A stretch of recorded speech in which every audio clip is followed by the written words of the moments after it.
Good afternoon, reception. I hope you've all had a fantastic day. I am here to read you another story, and today I've chosen to read one of my favourite Disney stories, Pocahontas. So are you sitting comfortably? Then I think we are ready to begin. At the London docks, a ship called the Susan Constant was about to sail for America, the New World. The sailors said goodbye to their wives, but John Smith did not say goodbye to anyone. He lived only for adventure. Their leader, Governor Ratcliffe, arrived with his pampered dog named Percy. The greedy Ratcliffe was soon going to America to find gold. Soon they were all sailing across the sea.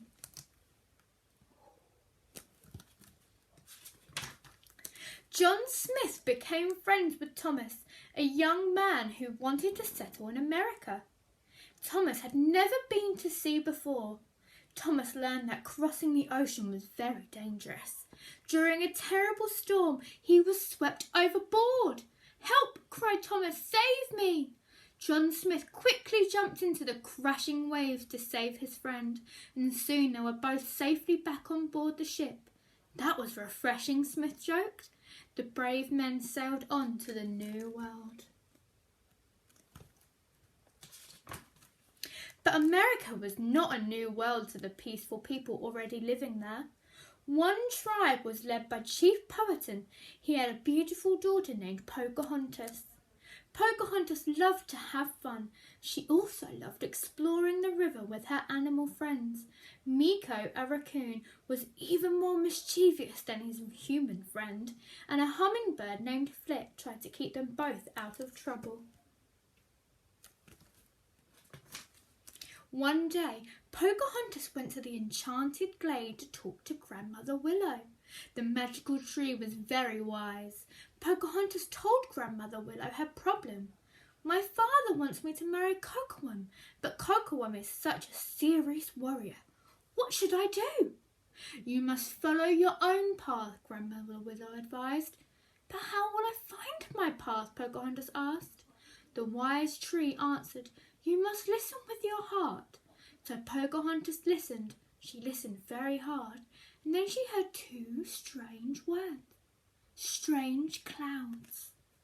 Pocahontas climbed to the top of Grandmother Willow. There were strange clouds. The clouds were the white sails of a big ship. Pocahontas ran to the river. She saw 4 pale men in a smaller boat. The men were rowing towards the shore. Pocahontas had never seen men like these before, and the sailors had never seen such a beautiful place before. John Smith couldn't wait to explore this beautiful new land. Smith jumped out of the boat. Thomas and 2 settlers named Ben and Lon tied the boat to a rock. Smith climbed a nearby tree. Pocahontas watched him. She had never seen yellow hair before. Pocahontas thought the stranger looked friendly, but she wasn't sure, so she stayed hidden. But Meeko thought the stranger might have food. He walked right up to John Smith. Smith had never seen a raccoon before. "You're a strange-looking fellow," he told Meeko. Smith reached into his bag.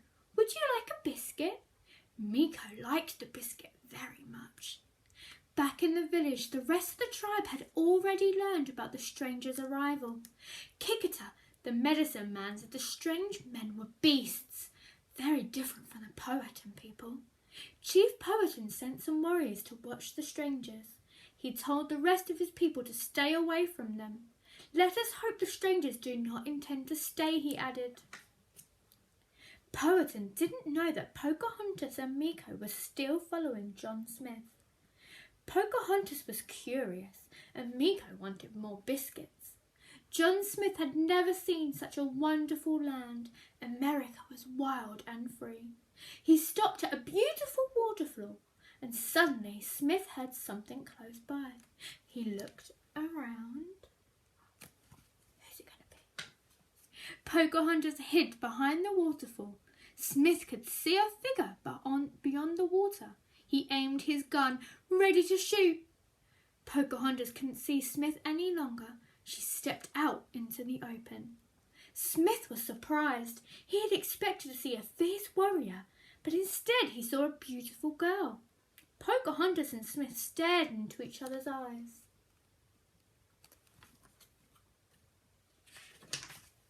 Meanwhile, Cocoam and the other warriors were watching the strangers. The settlers had started building a fort, and they were already digging for gold. The men cut down trees and tore up the earth. "Dig faster!" greedy Governor Ratcliffe ordered. When the settlers noticed the warriors, they shot at them. One of the braves was injured. Cocoam brought the injured back to the village. Then he told Chief Powhatan what had happened. "The strangers must be stopped," Powhatan declared. He sent a messenger to the other tribes. "We will fight the strangers together," he said. Pocahontas and John Smith were no longer strangers. Smith showed Pocahontas how to shake hands, and Pocahontas remembered Grandmother Willow's words, "Listen with your heart." So Pocahontas listened. Their hands touched. Suddenly Pocahontas could understand John Smith's words, and he could understand hers. Smith told Pocahontas about London. It has streets filled with carriages and buildings as tall as trees. Pocahontas said, "I would like to see those things." And Smith smiled. "You will. We're going to build them here." He thought Pocahontas would be pleased, but Pocahontas was angry. Pocahontas liked the way she lived. "The earth is not a dead thing you can own. We are all a part of nature," she told him. As Pocahontas spoke, Smith began to see the world through her eyes, and it was the most beautiful world he had ever seen. Smith returned to the fort, but he wanted to see Pocahontas again. So the next day he found Pocahontas in a cornfield outside her village. Pocahontas brought him to the enchanted glade. "What a beautiful place," John sighed. "To think we came all this way just for gold." Pocahontas asked, "What is gold?" Smith showed her some gold coins. Pocahontas shook her head. "There is nothing like that here." She showed Smith an ear of corn. "This is the only gold here, but it tastes good," she said, and Smith had to agree. Then Smith heard a voice say, "Hello, John Smith, come closer." He looked up. The tree was talking to him.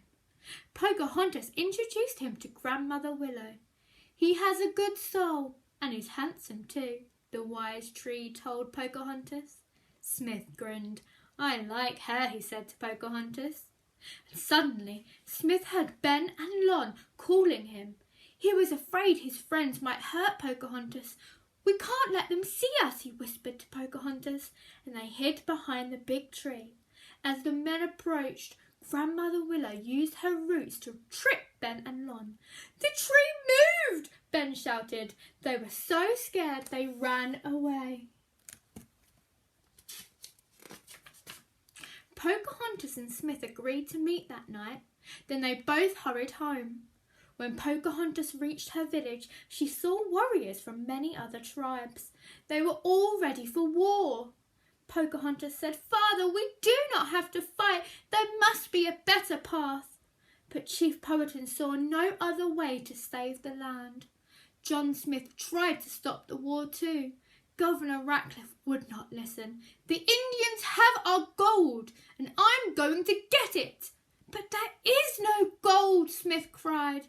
Ratcliffe did not believe him. He decided to attack the Indians and seize their gold. Oh no, I wonder what's going to happen. That night, Smith met Pocahontas. They knew that somehow they had to stop the war, and they kissed. Suddenly, Cocoam came rushing out of the woods. He thought the stranger would hurt Pocahontas. Pocahontas cried, "Cocoam, no!" Then somebody else came out of the woods. Thomas had followed Smith. He was afraid Coquelin would hurt Smith, so Thomas raised his gun and fired. "Thomas, don't!" Smith shouted. But it was too late, and Coquelin was dead. Other warriors heard the shot. "Run, Thomas, run!" Smith shouted. Thomas escaped, but the angry warriors captured Smith. They dragged him to the village. Coquelin's body was brought back to the village, and everyone in the tribe was very angry. Chief Powhatan said, "At sunrise the stranger will die." Pocahontas went to John Smith. "I am so sorry. This never would have happened if we had not met," she said.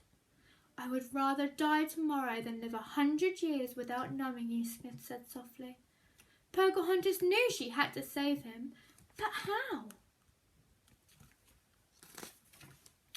At dawn, the warriors took Smith to a tall cliff. Ratcliffe and the settlers were there too. Both sides were ready for war. Chief Powhatan raised his war club.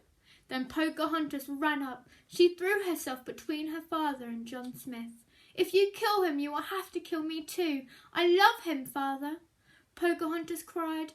Chief Powhatan was surprised. "Look around you," Pocahontas said. "This is where the path of hatred leads." Chief Powhatan put down his club. "My daughter speaks with wisdom. She comes here with courage and understanding," he said. Powhatan told his braves to let Smith go. The braves and settlers lowered their weapons. But Ratcliffe wanted his gold and his war. "Now is our chance! Shoot!" he ordered. But the settlers wouldn't shoot. So Ratcliffe grabbed a gun and fired at Chief Powhatan. John Smith saw what was happening, and he jumped between the bullet and the chief. John Smith saved his life. The bullet hit Smith in the stomach. Pocahontas cradled the wounded man in her arms. "You shot him!" Thomas shouted at Ratcliffe. "It's his own fault," Ratcliffe sputtered.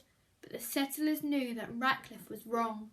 The settlers tied up Ratcliffe and sent him back to England, and Smith was carried back to the ship.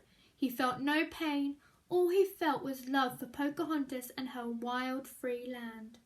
Smith looked into Pocahontas' eyes. "Come with me," he asked. Pocahontas wanted to go with Smith, but she had to stay. She had found her path. Pocahontas would keep peace between the settlers and her tribe. Smith wanted to stay, but he had to go back. The doctors in England could heal his wounds. Pocahontas wished she and Smith could stay together, but she knew it did not matter where they lived. They would always be together in their hearts. The end.